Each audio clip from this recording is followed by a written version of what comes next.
Muy bien, ahí estamos. Bueno, ante todo, agradecerles que estén aquí hoy para traer un poco de certidumbre. La clase que no tuvimos por el feriado del 2 de septiembre va a ser dada en cuanto a su contenido por Alejandro, como estaba prevista, en la próxima clase presencial. No obstante, en el grupo de WhatsApp, por las dudas, yo les pasé por si querían o si a alguno le interesaba, la clase que yo di sobre ese tema que ustedes van a ver con Ale, pero la di el año pasado, ¿sí? Así que nada, igual no ha cambiado nada, todo sigue igual, los fallos son los mismos, pero bueno, por si les servía como material adicional, ahí lo tienen para consultarlo, y quien no esté en el grupo o no lo haya visto, está también en mi canal de YouTube, donde voy cargando todas las clases, ¿sí? Entonces, la clase de hoy está orientada a que veamos en la unidad 8 lo relativo al recurso ordinario de apelación ante la Corte. Pero vamos a hacer un muy mini, eh, una, digamos, recapitulación, ¿no? Como para saber dónde estamos parados, de qué hablamos, ¿no? Cuando hablamos del recurso extraordinario, recurso ordinario. ¿Se acuerdan que, bueno, hasta ahora vimos que hay un mecanismo para llegar a la Corte, una vía para llegar a la Corte, que es puntualmente la vía del recurso, perdón, la vía del originaria, ¿no? O sea, en determinados supuestos muy específicos están constitucionalmente, ¿no? Previstos para llegar a la Corte en instancia originaria. Eso es lo que vimos hasta ahora en lo que sería la unidad 7. Esta unidad 8, ¿no? Lo que nosotros vamos a ver es, o son puntualmente, los casos que van a llegar a la Corte Suprema, pero por recurso de apelación, ¿sí? Este recurso de apelación, según vamos a ver, puede ser extraordinario u ordinario, ¿sí? A contrario del sentido habitual, ¿no? Con el que interpretamos esto de recurso extraordinario y recurso ordinario, lo normal, lo habitual, es que nosotros veamos que la Corte entiende en recursos extraordinarios, y lo menos habitual es que la Corte entienda en recursos ordinarios. O sea que si nosotros, digamos, tuviéramos que pensar hoy cuál es el mayor caudal de trabajo que tiene la Corte, hablamos de los recursos extraordinarios, ¿no? Que tienen todo un entramado normativo y de requisitos, ¿no? Y jurisprudencial también, porque lo que tiene que ver con el recurso extraordinario van a ver que hay el mayor, ¿no? brebaje jurisprudencial de la Corte. Pero es lo habitual, lo que normalmente vamos a ver cuando nosotros entramos a la página de la Corte y vamos a analizar, no sé, las novedades, ¿no? de los distintos acuerdos que semana tras semana firma la Corte, vamos a darnos cuenta que, ¿cómo se llama? Lo que vamos a ver es recurso extraordinario, es el 90% del caudal laboral de la Corte. Acá, puntualmente, nosotros entonces vamos a ver hoy en esta clase lo que es el recurso ordinario, que no es una calificación dada por digamos, por la habitualidad con la que la Corte resuelve, ¿no? este tipo de problemas, sino más que nada está pensado por la materia en la que se está discutiendo y sobre la cual la Corte va a entender. ¿Me siguen hasta acá? ¿Vamos bien? Muy bien. Sí, El profe. recurso, sí, perdón, no escuché, Patricia. No, dije que sí, que estaba todo bien. Buenísimo, buenísimo. Bueno, ¿qué pasa con la competencia federal ordinaria? Bueno, concretamente lo que ustedes van a observar es que,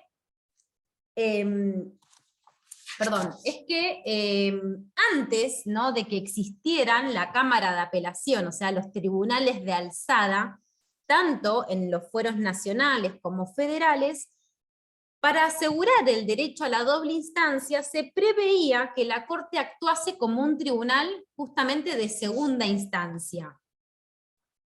En este sentido, y con esta, digamos, ante esta situación, ¿no? de organización del diagrama institucional de la jurisdicción o del Poder Judicial en nuestro país, la Corte funcionaba básicamente como una segunda instancia normal, tanto de los tribunales nacionales, ¿no? De lo que se llama la justicia ordinaria nacional y la justicia federal.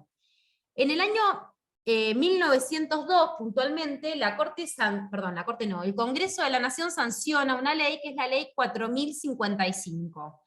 Con esta Ley 4055, la Corte crea las cámaras de apelaciones federales, y no obstante, en la creación de la Cámara Federal, o sea, de las cámaras federales puntualmente, en realidad de las cámaras nacional y federal, va a establecer que las sentencias de la Cámara pueden ser apeladas por recurso ordinario ante la Corte Suprema. ¿Esto qué quiere decir? Más allá de que originariamente el sentido del recurso ordinario era que la Corte funcionase como una segunda instancia para asegurar el derecho constitucional a la doble instancia, ¿no? Al debido proceso, o el derecho a la revisión de una sentencia, lo cierto es que cuando se crean las cámaras, es decir, aun cuando estuvo asegurada la doble instancia, lo cierto es que se mantuvo este entendimiento de la Corte Suprema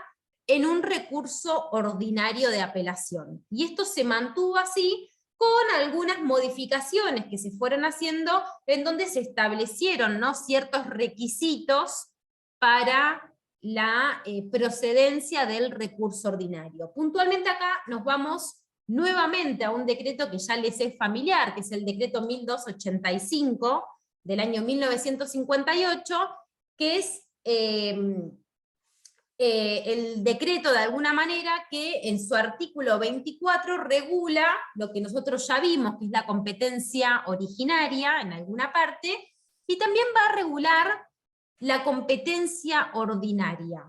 ¿Qué nos dice este decreto 1285? Bueno, puntualmente en el artículo 24,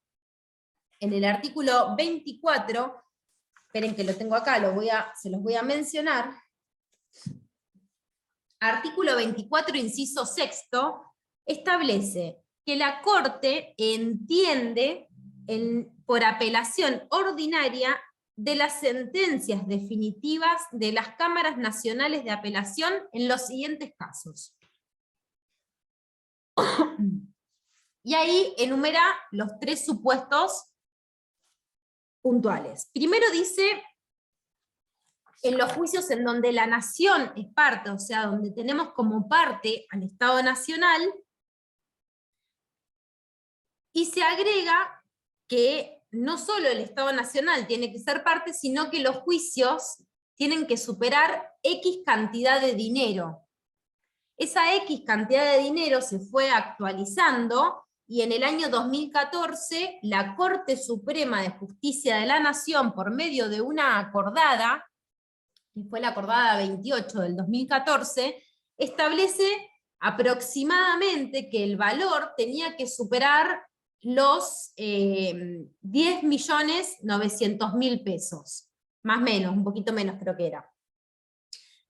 Pues bien, aparte de este supuesto, es decir, en los casos en donde la nación es parte y se supera cierto monto, el juicio supera cierto monto, se establecen también otros supuestos, como son los casos de juicios de extradición de criminales reclamados por otros estados, y las sentencias dictadas en ocasión de los apresamientos marítimos. ¿Sí?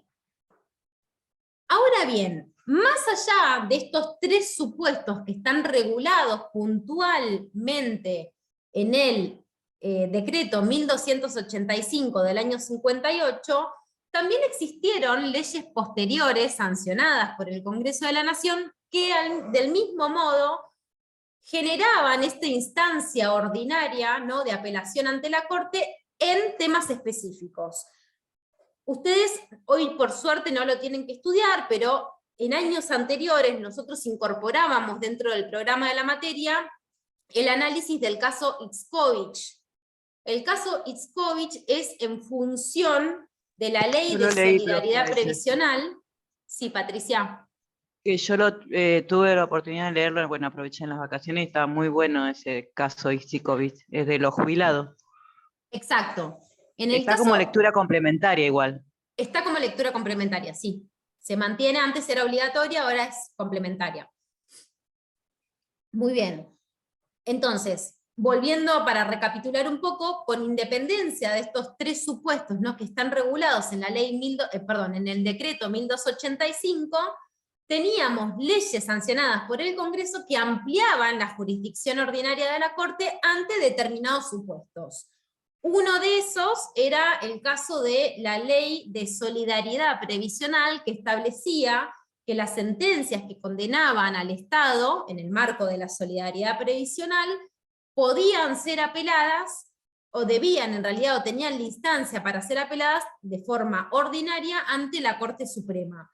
Finalmente tenemos el caso Isikovic, ¿no?, que es un caso del año 2005, en donde la Corte declara la inconstitucionalidad de esta previsión que preveía justamente la instancia ordinaria de apelación, habida cuenta de que lo que la experiencia le indicaba a la Corte, desde la creación de la instancia a la oportunidad que estaba analizando en el caso Isikovic, es que en general había sido utilizado como una forma de dilatar el pago en los procesos previsionales a los jubilados. Entonces la Corte dice, en algún punto, cuando esto se creó, digamos, la razón de ser era cuidar el erario público, establecer ciertas pautas, ¿no?, que fueran analizadas por el máximo tribunal en torno a los saberes previsionales, pero con el correr del tiempo, lo que la Corte terminó admitiendo es, la verdad es que nos la pasamos resolviendo recursos ordinarios en materia previsional,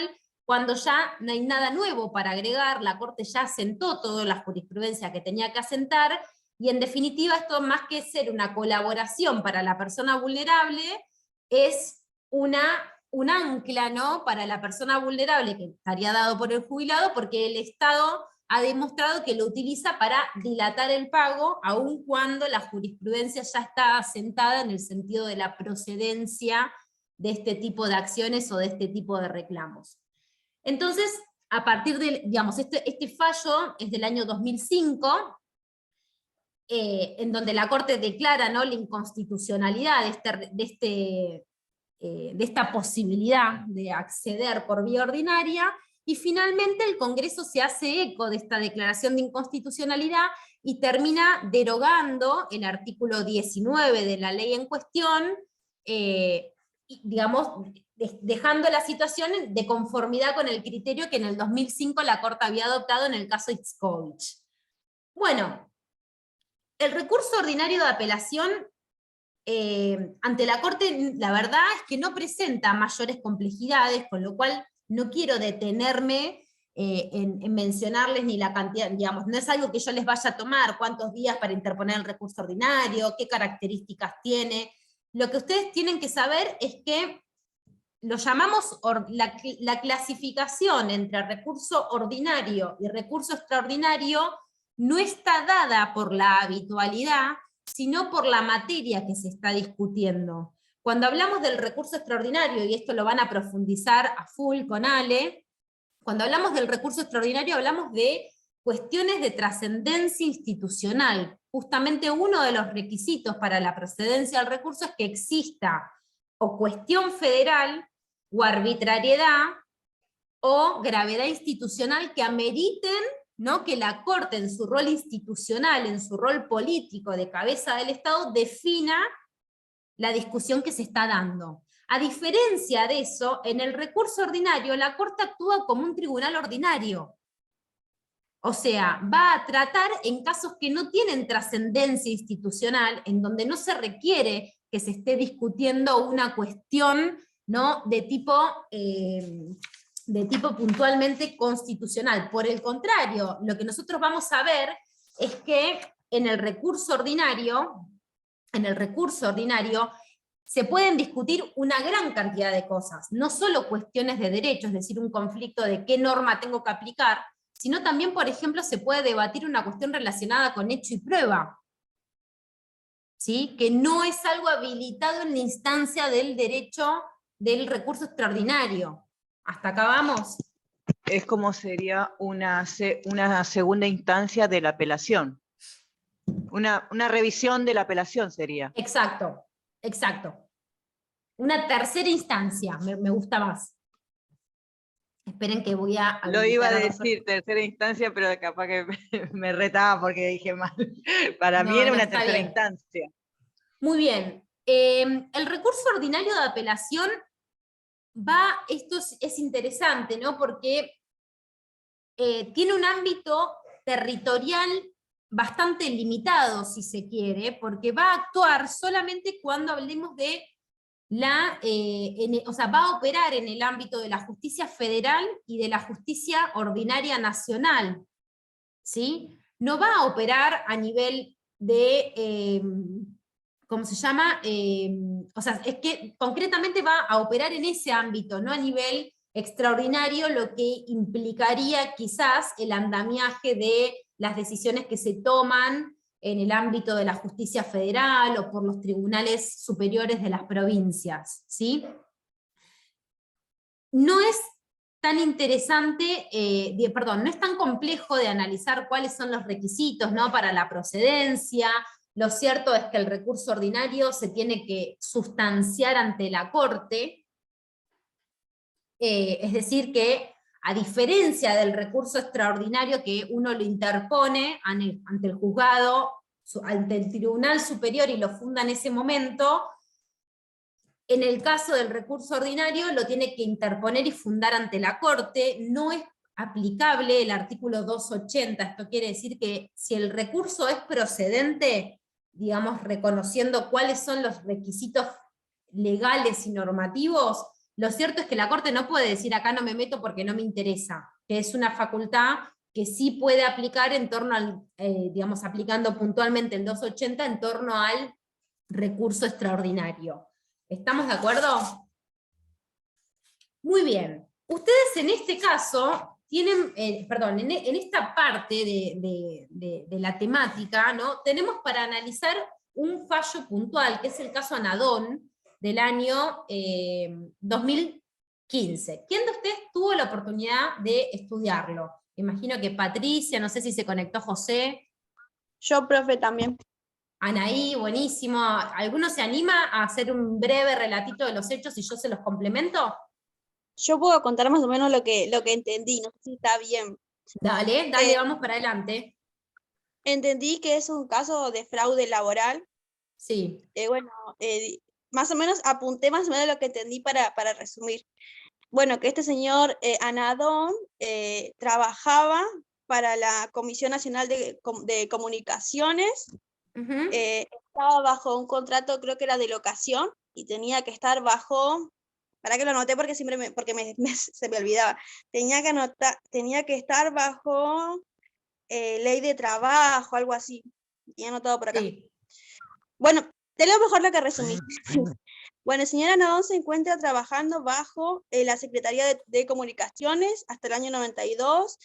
Después, una normativa quería recortar el personal y los que tenían más de 5 años de ocupación en el cargo, o sea, él iban a ser despedidos. O sea, él iba a ser despedido. Anadón recurre a la justicia, gana en primera instancia, en segunda instancia aumenta el monto de la indemnización. Luego el Estado acude a la corte porque era mucha plata la que tenía que indemnizar a Anadón. Después, bueno, la empresa esta, por lo que entendí yo, era como que no reconocía el vínculo laboral, sino que había sido contratado bajo este contrato de locación Sí. de servicio. Cuando lo tuvieron que hacer bajo la ley de contrato de trabajo. Ah, eso es lo que no me acordaba. Tenía que haber sido contratado bajo la ley de contrato de trabajo. Es como que se escondió el vínculo, es como que yo entendí como que eso. Después dice que, después plantean la inconstitucionalidad del artículo 24, inciso 6 del decreto 1285. Después, bueno, ese decreto regulación del recurso ordinario de apelación. Bueno, hasta ahí más o menos apunté lo que pude entender de este fallo. No sé si me expliqué Sí, bien. lo que se analizaba ahí era la cuestión laboral de la persona. Estaba mal contratado en realidad. Entonces, cuando quieren ir a presentar el recurso, lo que dice la justicia es que si no fue bien contratado, como que no puede salir a favor de la empresa que le dice que no le puede reconocer y que no lo puede reconocer los aportes. Entonces, tiene derecho esta persona que fue contratada sin la normativa correspondiente. Pero era el Estado, o sea, no era una empresa, era el Estado lo que lo tenía contratado. Él estuvo Sí, pero trabajando. él estuvo trabajando, pero Sí. sin estar regulado correctamente. Y después el Estado, cuando lo quiere echar, no le quiere reconocer por la ley de trabajo, como corresponde. No, en realidad él estaba en una relación laboral que se termina esa relación laboral y lo ponen, o sea, mediante la Universidad de Ciencias Económicas le hacen como un contrato fraudulento. Y él reclama eso, como que lo que le habían pagado estaba mal porque no le habían pagado lo que debidamente le tenían que haber pagado. Y el Estado lo que hace es como que demanda porque la Cámara de Apelaciones, o sea, donde le da la sentencia definitiva, le dice que le correspondía más dinero de que le habían abonado. Y aparte, en la Cámara de Apelaciones también le dice que como que todo lo que decía el Estado era todo, o sea, nunca presentó las pruebas, ni siquiera contestó lo que tenía que contestar, porque no presentó nada. Y entonces ahí es como que la Corte después le da la razón a esta persona que tenía que cobrar el dinero y que tuvo una relación fraudulenta y que todo lo que decía el Estado, que era que no había, que no estaba bajo la ley de contrato de trabajo, lo que le dice la Corte es mentira, dice esto no es así, porque hay... No, y el hay Estado un le decía que había faltado. Como claro, faltó, pero perdió todos los beneficios. Entonces, si no está bien contratado, es como que le sale a favor del empleado. claro, pero lo que decía el Estado... Sí, José, Sí. a ver, un segundito, a ver si complementa. Sí, toda esa parte que están diciendo bien las chicas, más que nada es un fallo por la ley de trabajo. Me dio la impresión que el fallo lo que tiene importancia es que la Corte declara la inconstitucionalidad de la apelación ordinaria por razón del monto. Entre otros desarrollos que hace, el fundamento es, en primer lugar, que hay una selectividad de quién estaría habilitado para... hay una desigualdad en el trato, digamos, en el acceso al derecho, porque algunos, en este caso el Estado, por razón del monto pueden acceder y los demás no pueden acceder a la Corte. Y por otro lado, fija que esta inconstitucionalidad de este artículo del decreto ley es a partir, cree necesario fijar una fecha o un periodo, porque ya hay instancias procesales que fueron cumplidas, teniendo en cuenta que esto sí era viable y que deben completarse. Por eso continúa en este caso y sigue interviniendo para resolver la cuestión de la apelación ordinaria, como si no hubiera declarado la inconstitucionalidad, es decir, sigue interviniendo la Corte como si fuera parte de una instancia más, la tercera, pero que va a comenzar a dejar sin efecto a futuro de que ya no van a poder apelar por razón del monto, porque una de las causas que entiende es que en realidad es una dilación innecesaria y que continúa sin hacerse justicia con el actor, que es básicamente lo que el actor también pidió. El actor pide la inconstitucionalidad de ese artículo de la ley.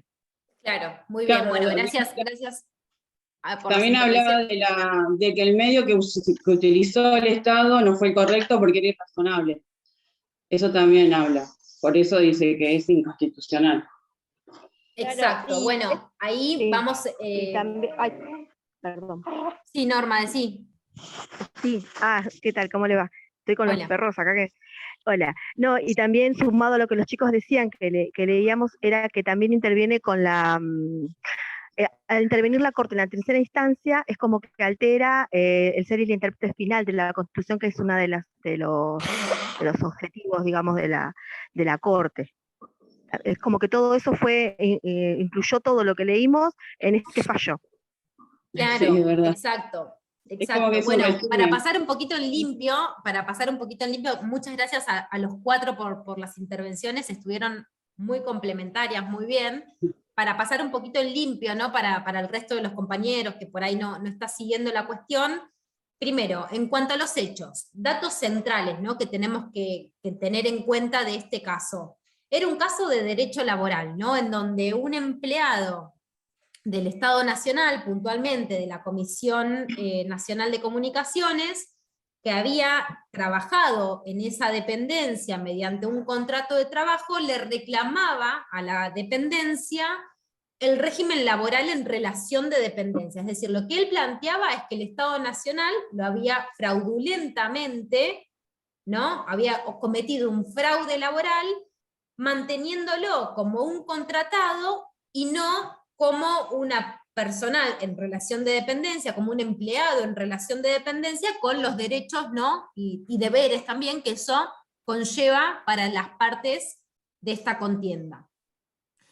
¿Qué pasaba entonces? El señor Tomás Anadón inicia, digamos, la acción en virtud de considerarse despedido. El despido en el marco de un contrato, es decir, una persona que está contratada, cuando uno, en el marco de las contrataciones laborales, ¿no? Uno puede trabajar en relación de dependencia y entonces integrar la planta interina o permanente del Estado Nacional, de la dependencia que sea, o puede trabajar bajo la figura de contrato o locación de servicios, ¿sí? La gran diferencia entre un caso y el otro, es decir, los contratados o los de locación de servicios y la planta interina o permanente del Estado Nacional o de cualquier dependencia pública, radica en que, por un lado, esos empleados de la planta interina o permanente tienen estabilidad, mientras que el resto de los contratados o los que trabajan bajo la figura de locación de servicios tienen un contrato puntual, no acceden a los derechos en general, que sí acceden el resto de los empleados que integran la planta interina o permanente de la administración.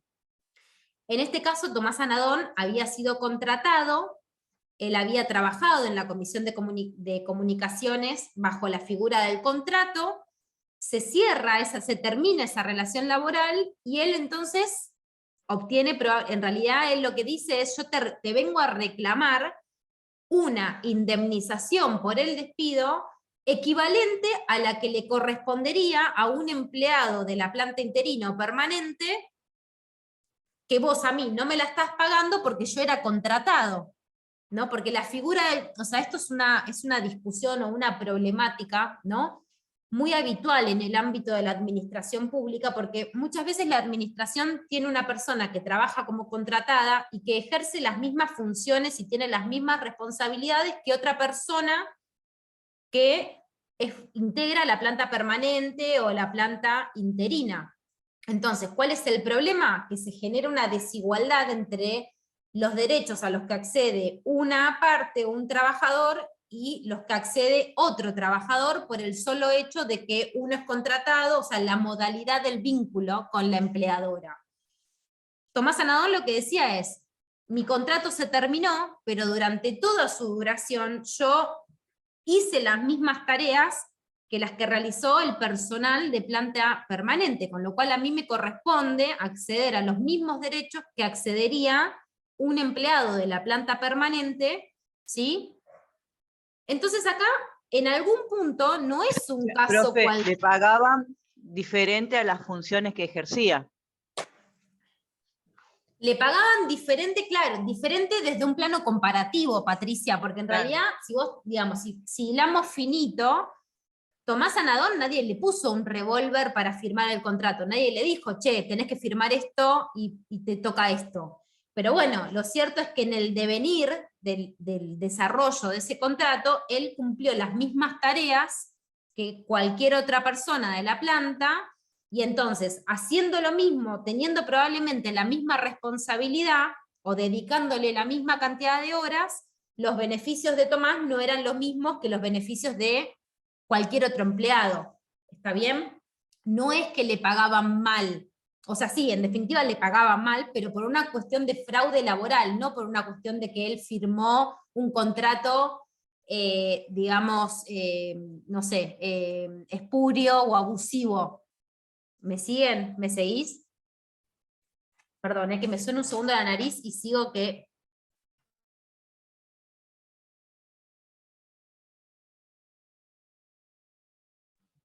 Ahí está, disculpen.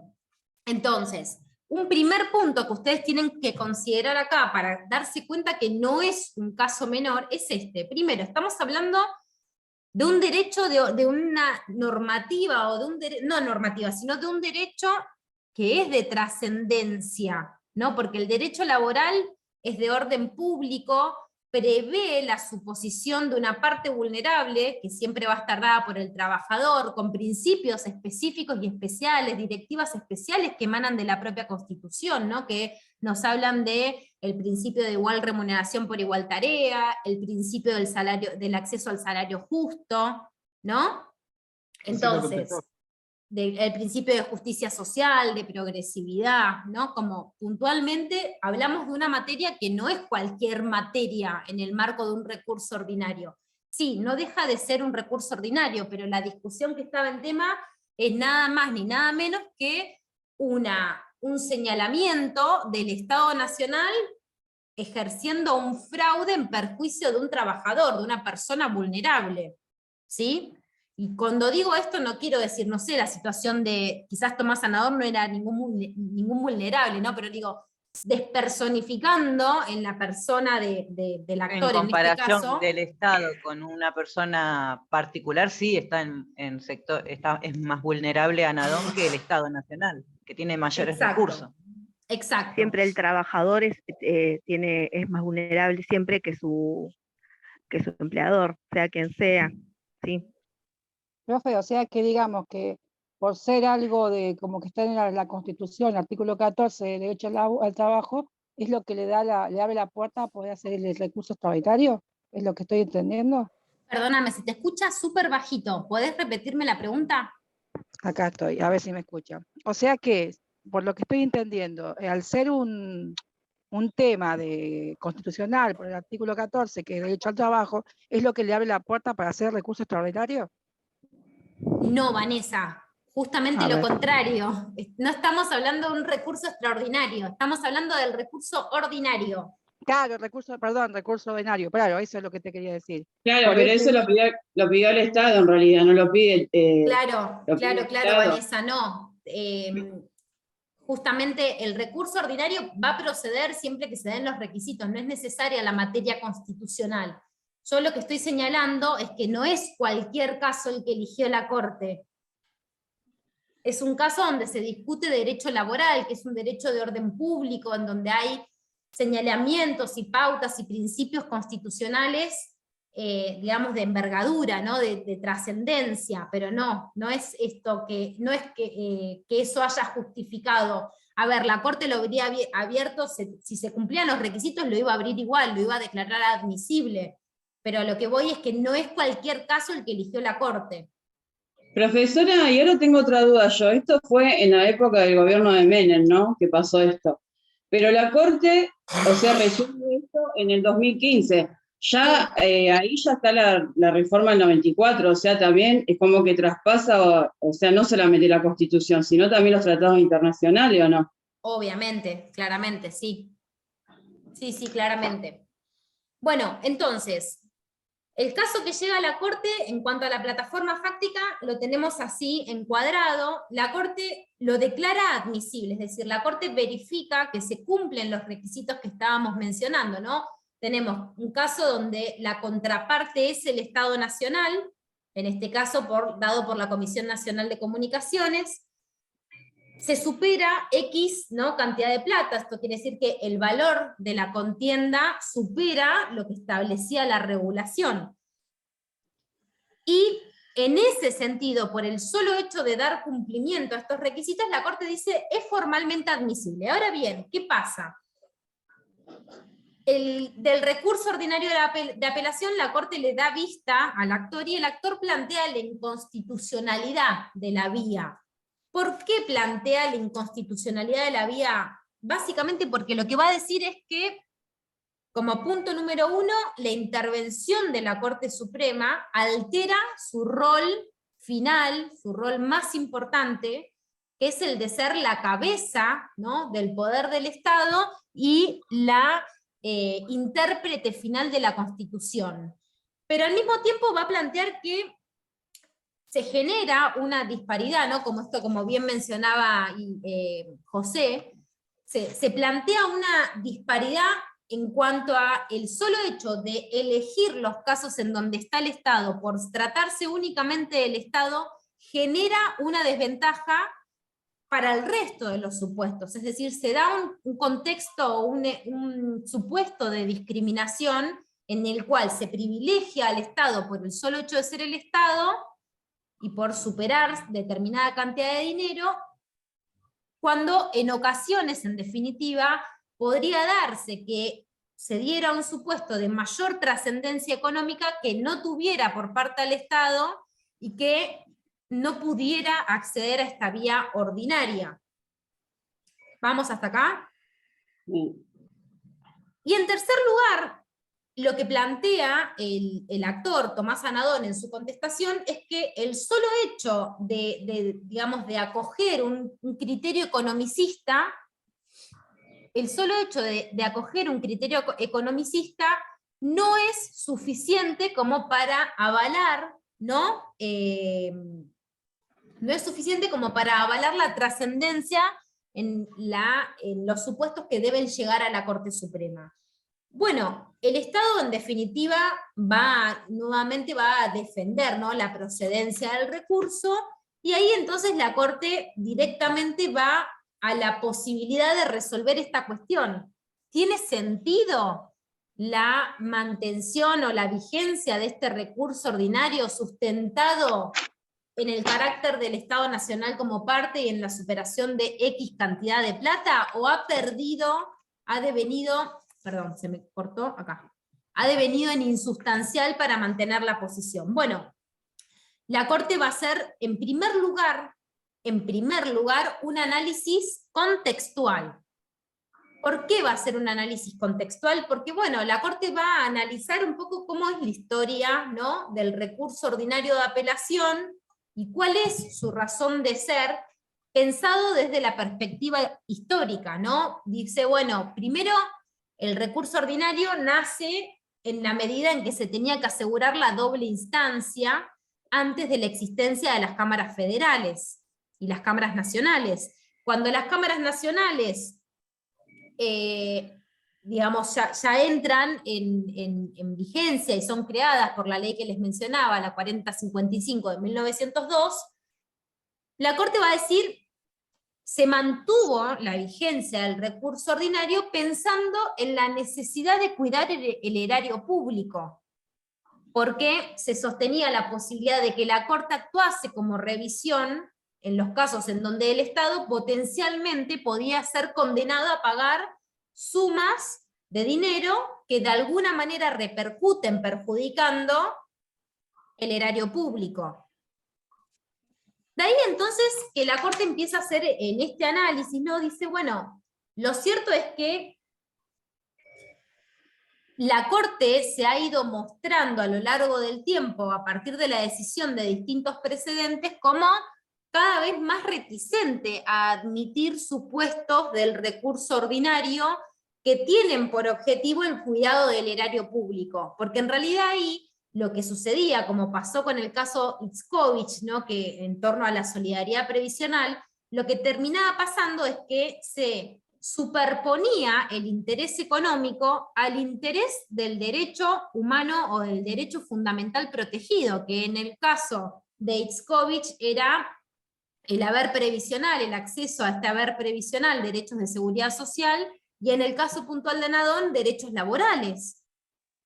Parecería que era más importante, ¿no? O parecería que la tendencia que la Corte empieza a demostrar o empieza a abrir, ¿no?, como tendencia, a partir del entendimiento en el caso de Itzkovich, apuntaban a no jerarquizar tanto la cuestión económica o la posibilidad de afectación del orden del erario público, sino más bien considerar el fondo.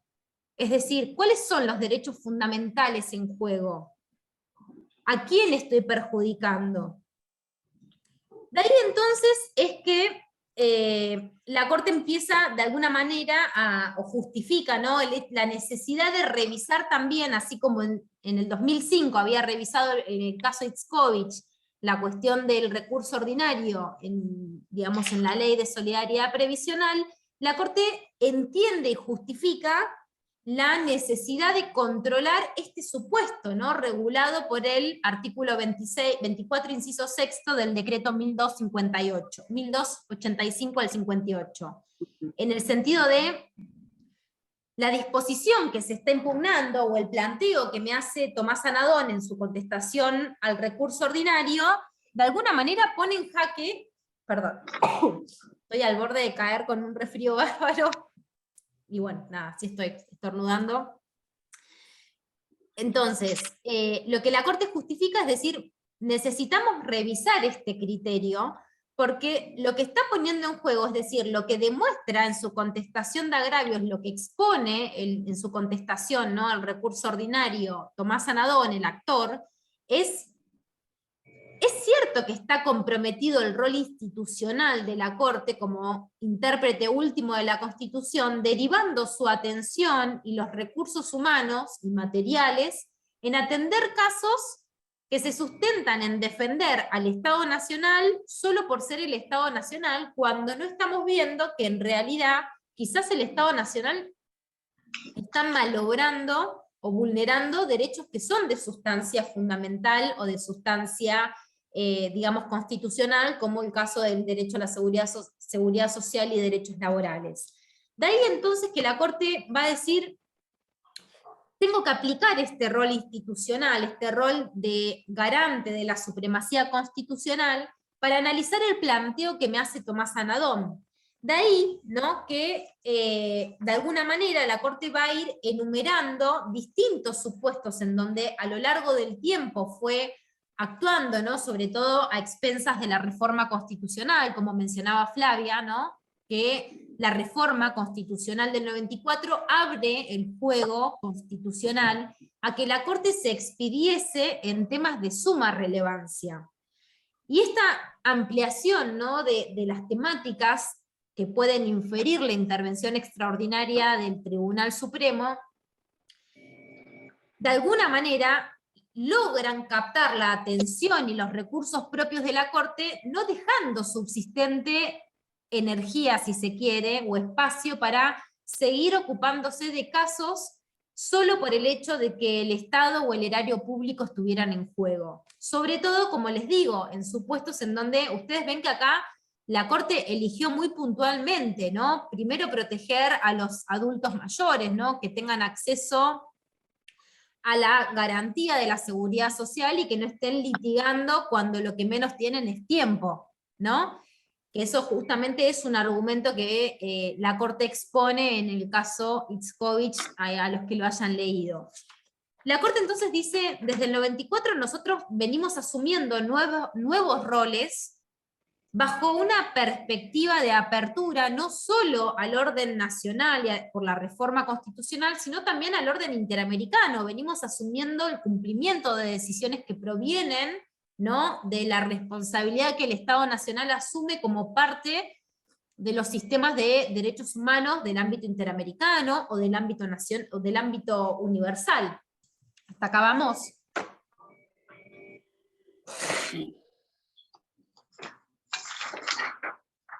En ese entendimiento, la Corte lo que va a decir es, si nosotros analizamos la situación contextual de 1902 y la situación contextual del año 2015, con toda la apertura, ¿no?, después de la reforma del 94, analizamos que el contexto sobre el cual la Corte estaba llamada a funcionar era muy distinto.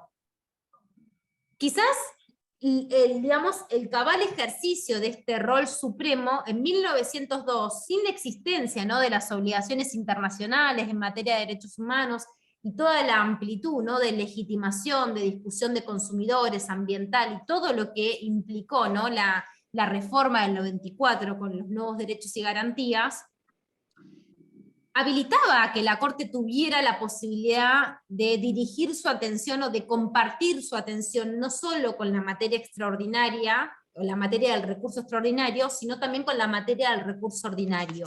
Sin embargo, lo que la Corte dice es, contextualmente, ya no estamos para eso. En paralelo, la Corte también hace un análisis de la competencia originaria, porque la Corte en su argumentación va a decir, así como la tendencia fue ir reduciendo la intervención por recurso ordinario, si nos detenemos en lo que decidió la Corte Nitskovich y lo que se está planteando en este caso, también en materia de la instancia originaria la Corte se fue mostrando restrictiva. ¿Se acuerdan que cuando nosotros vimos en la unidad pasada los casos de procedencia, ¿no?, del recurso, de la instancia originaria, decíamos, bueno, lo primero el primer precedente fue el caso Sojo, donde la Corte dice, fuera de los supuestos constitucionalmente previstos, no está habilitado nada más. Después vimos cómo el contexto llevó a la ampliación en el caso de la Ciudad Autónoma de Buenos Aires, que nos generó un montón de debate en la clase. Después vimos también cómo la Corte en Barreto dice, no, pará, no cualquier caso es el que habilita, sino que tiene que estar discutida la competencia o la materia civil entendida de una manera muy específica, muy estricta, no tan amplia como venía siendo entendida. Entonces lo que la Corte dice, bajo esta lógica de restricción, es sobre la que tenemos que analizar el planteo que hoy se nos presenta.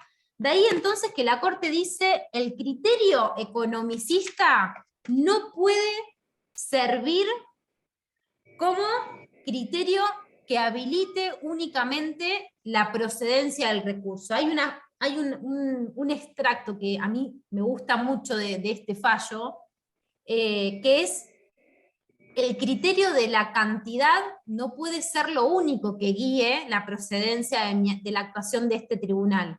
No es tanto la cantidad, sino la calidad de lo que se discute, lo que habilita que yo, como garante último de la Constitución, dedique mi tiempo y pierda mi tiempo, ¿no? Porque si solo nos vamos a dedicar a la cantidad, probablemente queden en el camino un montón de otros supuestos, quizás no tengan un impacto económico tan trascendente, pero que sí deriven en una necesidad de definir, ¿no?, la procedencia o el alcance y contenido de ciertos derechos fundamentales. Entonces, la Corte va a decir, la admisibilidad de un recurso basada únicamente en un criterio económico no va más. Pero no se va a quedar ahí, sino que por el contrario, también va a decir, y todavía es peor, porque no solo es el criterio económico, sino es el privilegio que se le otorga al Estado Nacional, aun cuando hemos advertido que el Estado Nacional también vulnera derechos. Porque no estamos hablando acá Justo de, bueno, estaba por decir eso, profe, porque justamente si la Corte Suprema es la garante de la Constitución Nacional y como último intérprete, ahí te estás dando cuenta que está vulnerando el Estado Nacional derechos y garantías que reconoce a los particulares, donde justamente exacto, los particulares están en calidad inferior al Estado. Entonces, de todas maneras, gana el particular contra el Estado. exacto, exacto. Entonces, lo que la Corte dice es, acá tenemos como una doble, ¿no?, vara de inconstitucionalidad. La primera es que el criterio económico, guiarme por el solo criterio económico porque se supere X cantidad de plata, no me permite a mí ocuparme de casos que quizás no tienen un impacto económico tan grande, pero son de mayor trascendencia. Y la segunda violación constitucional, ¿no?, de esto, tiene que ver con el privilegio que se le otorga al Estado, aún a sabiendas de que el Estado estaba vulnerando derechos. Porque fíjense ustedes que el caso de Tomás Anadón llega a instancias del recurso ordinario que intenta el Estado Nacional, habiendo sido condenado en las cámaras del trabajo por fraude laboral. Sí, O profe, sea, igual, acá no perdón, estaba puesto en duda, sí, José. que igual en ese razonamiento subyace algo que no sé si es discutible, es decir, más allá de si no está firme la condena, no está siendo fraude laboral todavía. Es decir, hasta que no esté firme, no es fraudulento, hay que probarlo. Por lo tanto, la instancia no puede discutírsele por una presunta incumplimiento, porque la instancia se le da al presunto culpable como al inocente, se le da a ambos. Ujú. Es decir, como fundamento de negar la instancia, porque presuntamente el Estado está cayendo en fraude, porque eso es fraude, quedaría que todo tipo de derecho, todo tipo de delito, no podría tener una instancia porque fue acusado o fue condenado hasta la Cámara de Apelación como culpable. Y sin embargo, lo tiene igual, la instancia le corresponde igual. Claro. De todas maneras, acá no estaba puesto en jaque, acá la cuestión no era tanto la discusión sobre el fondo del asunto, es decir, sobre la procedencia o no del fraude laboral, sino la cuantía económica de la indemnización, con lo cual, si bien lo que vos manifestás está adecuadamente para el resto de los casos, en Tomás Anadón el fraude estaba consolidado. El tema era la cuantía de la procedencia de la indemnización. No era una cuestión a debatir en la Y que procedencia o no del fraude. el Estado se agarró de la cuantía justamente de lo que tenía que indemnizar para poder hacer Para el poder llegar. recurso Pero eso, de ordinario. todas maneras, Si esto no, te no lo hubiera digo llegado. puntualmente en el caso, José. Lo que vos decís en términos generales es cierto. En un recurso ordinario, digamos, justamente la tercera instancia, al permitir que se debata sobre hecho y prueba, al permitir, que no quiere decir que todo recurso ordinario llega sobre derecho, para discutir sobre hecho y prueba. Hay veces que es solamente sobre derecho o sobre determinados aspectos de la condena, que justamente es lo que está pasando en este caso. Según el agravio, en todo caso. ¿Cómo? Según el agravio de la parte que apeló. Exacto. Sí. Muy bien, entonces, de ahí que la Corte lo que va a plantear son como estos dos frentes, ¿no? Para justificar como nuevo criterio finalmente la declaración de inconstitucionalidad de este inciso sexto del artículo 24 del decreto 1285, lo que va a sustentar es, acá hay una doble, digamos, un doble carril violatorio de la Constitución. Por un lado, el criterio económico ya no sirve, y por otro lado, la cuestión de la discriminación que se da en cuanto a la posición desigual en que se coloca al Estado frente a un particular.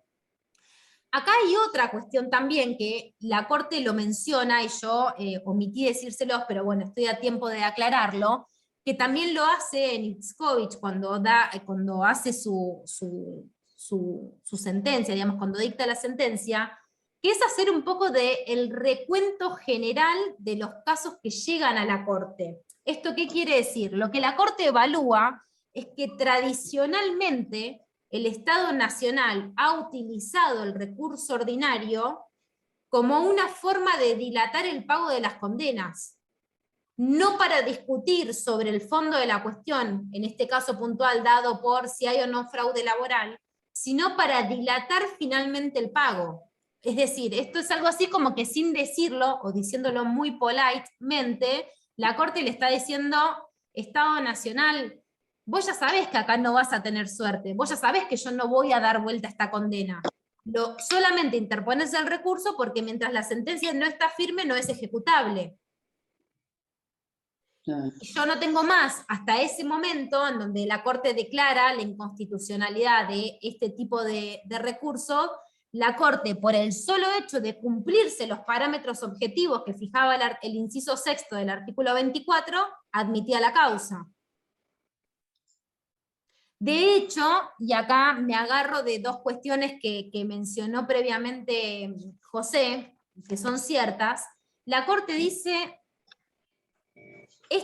digamos, a partir de aquí yo declaro la inconstitucionalidad. Ahora, pensemos a partir de cuándo es operativo este nuevo criterio, porque como bien dijo José, lo cierto es que al momento en que la Corte dicta esta sentencia en el año 2015, la norma no había sido derogada, y no es función de la Corte derogar la norma.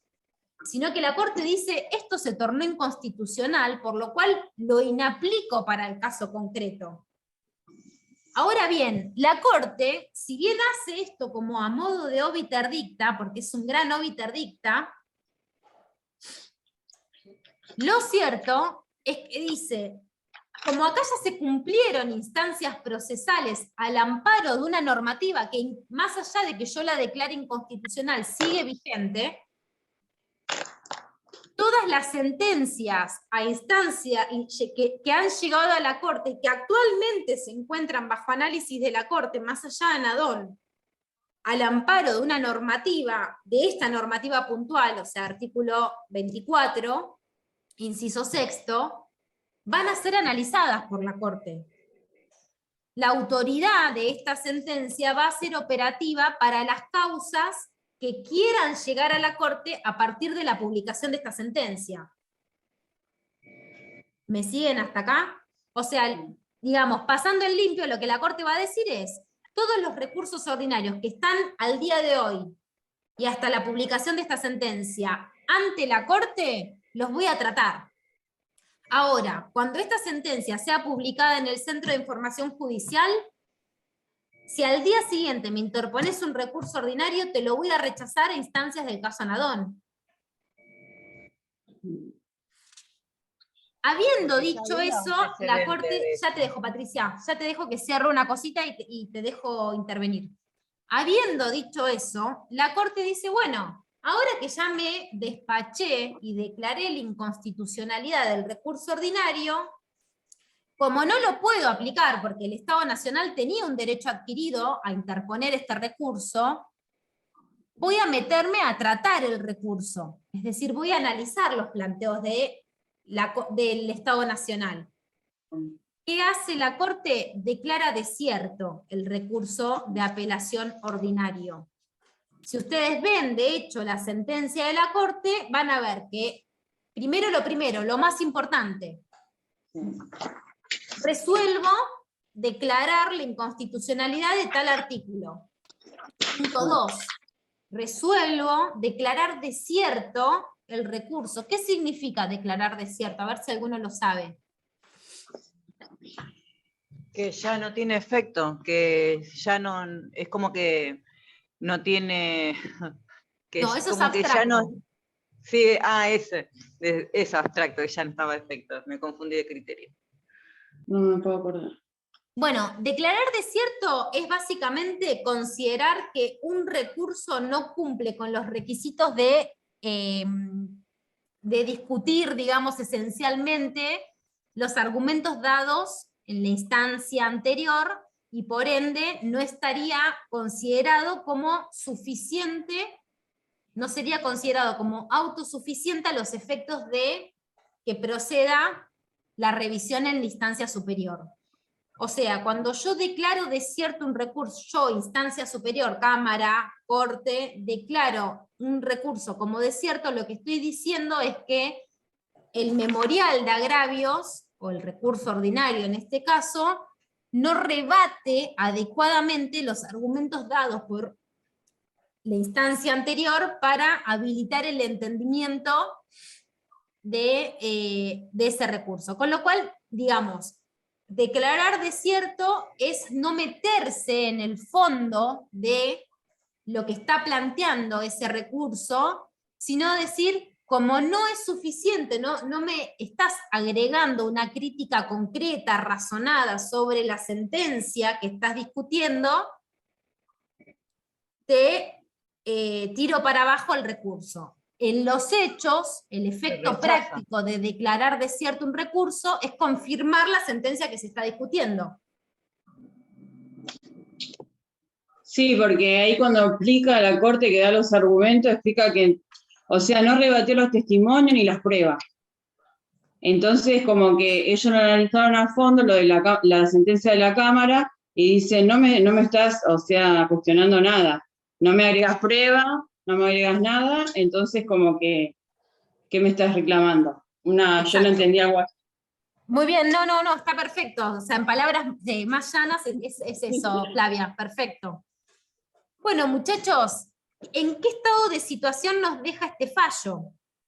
el estado de situación con el que nos deja este fallo, y sin perder de vista que unos años antes habíamos tenido el caso de Itzkovich, es que hoy el recurso ordinario de apelación ante la Cámara solo procede en los supuestos en donde se discute la extradición de criminales convocados o condenados en el extranjero y la cuestión relacionada con los apresamientos marítimos. Son los únicos dos supuestos que sobreviven, ¿no?, para la procedencia del recurso ordinario. Profe, Sí, José, a ver si te escucho. Estás muy bajito. ¿está muy bajo? Sí, no sé, por ahí el resto te escucha mejor, pero te escucho, ¿eh? No, sin ánimo de polemizar. ¿Se escucha? Sí, sí. Sí, sí. Sí, lo que subyace, creo, en todo, tanto en Itzkovich como en el resumen, que no me acuerdo qué fallo es, de qué juez, pero me parece que no hubo por su voto de nadie. Fue todo unánime. Y hace una enumeración de cómo se le fueron sacando responsabilidades, si se quiere, a la Corte, y creo que en algún momento directamente dice, porque los recursos son los que están y son escasos, da la impresión que esta Corte, o esta última Corte, estaría a favor de ampliar el número, es decir, aumentar los recursos para que haya una mirada de garantía de derechos mayor. Pero aparentemente en los últimos tiempos el confort es mayor, se sienten más confortables con cada vez menos jueces y cada vez menos responsabilidades.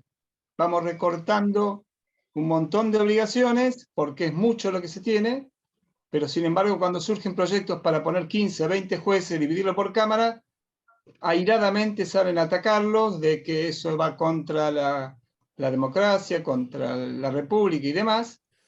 Pero me parece que son inconsistentes esas dos posturas, digamos. Yo lo que veo atrás es... Yo lo entendí distinto. Bueno, déjame terminar lo que estoy diciendo, por favor.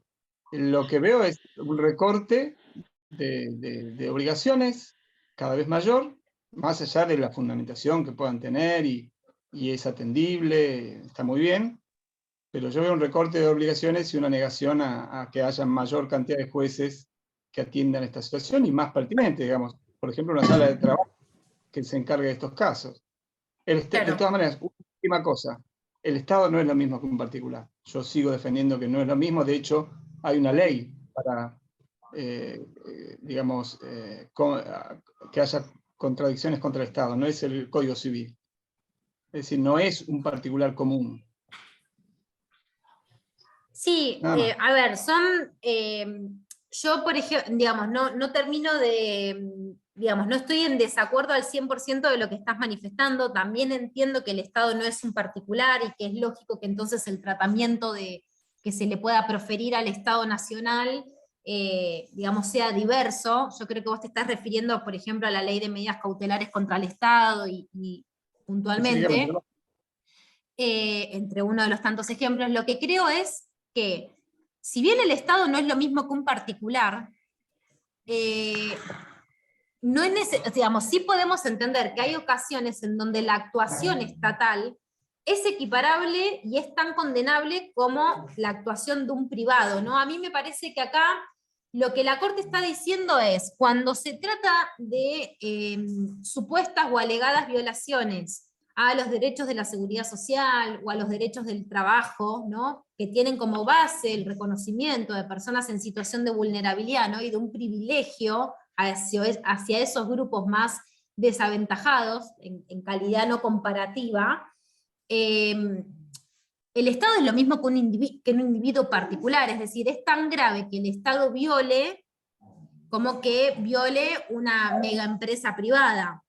Es cierto, lo que se está en juego es el erario público que nos concierne y es el interés de todos en definitiva, pero yo entiendo que eso no puede hacer cuando en casos como este la discusión se da no tanto por el fondo, sino en definitiva por hilar finito, la cuantía, o, digamos, cuando se intenta discutir criterios que ya están históricamente sostenidos por la Corte, podría ser, como era el caso de Itzkovich, en cuanto a la interpretación de la Ley de Solidaridad Previsional, lo cierto es que a mí no me parece mal que la Corte diga, no, pará, que yo para todo esto no estoy.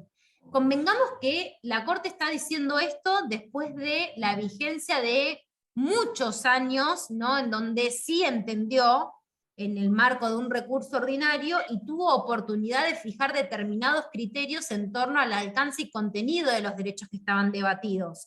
No es que, por ejemplo, se sanciona la Ley de Solidaridad Previsional y la Corte dice, ah, no, a mí no me agregues esta función porque yo no estoy para esta tontera. No, la Corte se tomó el trabajo de años de jurisprudencia interpretando los alcances de esas normativas, lo mismo que en el caso de el criterio del recurso ordinario básico con nación y monto, digamos, en discusión.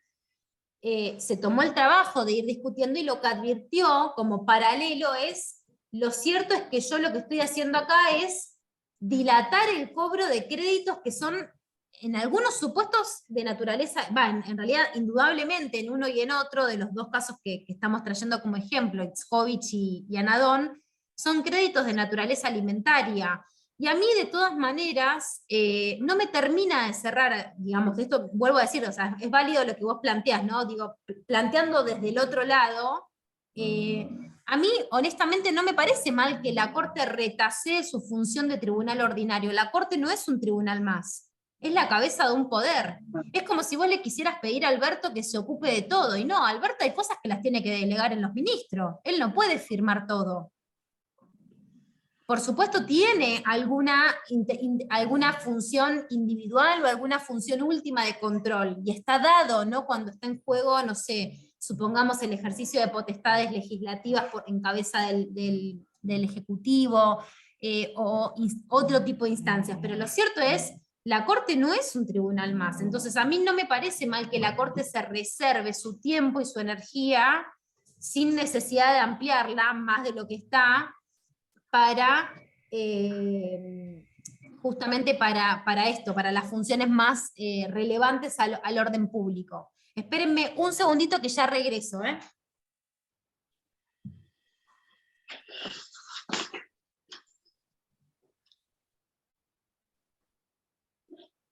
Ahí estoy, disculpen. Y no sé quién iba a dar la palabra. Profe, aparte, Patricia. justamente la Cámara de Apelaciones se creó justamente para evitar ese proceso tan dilatorio que para los particulares o para cualquiera. Ya hay una argumentación por el cual se creó el recurso de apelaciones. Sí, yo creo que puntualmente la razón del recurso ordinario, más allá de cuidar el erario público y demás, también tenía su razón de ser en esto, ¿no? En asegurar la doble instancia, y la doble instancia estaba asegurada. Entonces, estando asegurada la doble instancia para el privado como para el público, es decir, para el Estado Nacional como para el órgano privado, la persona privada, lo cierto es que no, yo entiendo, pero esto corre por mi cuenta y no es que sea la verdad absoluta, ¿no? Digamos, está perfecto la posición de cada cual. Digo, no me parece mal que la Corte de alguna manera equipare, pero también no me parece mal, y quiero que no me malentiendan, no me parece mal en el marco de un estado de situación normativo en donde la Corte ya no tenía nada nuevo para agregar.